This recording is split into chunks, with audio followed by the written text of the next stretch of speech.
世界悠游自得，自成一方小宇宙。曾焕南整天与鱼为伍，水底的景象百看不厌。我觉得看看鱼也是蛮可爱的啊，那我就试着想养一个小鱼缸，可是养到最后，好像就不小心掉到水里了，就再也起不来了。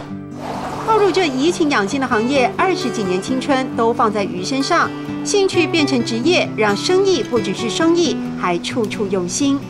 我喜欢它比较不是那么毛躁的，喜欢很优雅，因为有些鱼你知道，有些是动作很快，有些是真的是非常斯文的，所以我在跟客人在安排的时候也会去注意到这个。引进壁画式、屏风式的水族箱，水底美学延伸到生活各个角落。曾焕南把水族箱当艺术品，对拿手的水中造景自有一套独特看法。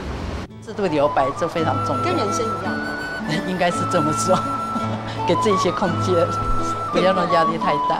夫妻相处也是这样。养鱼养出无限心得，流动的美感间看得出爱鱼人的生活哲理。那我知道了的客家话怎么说呢？矮迪耶，矮迪嘞，对对，矮迪嘞，我知道喽。哎，我知道了，知道了。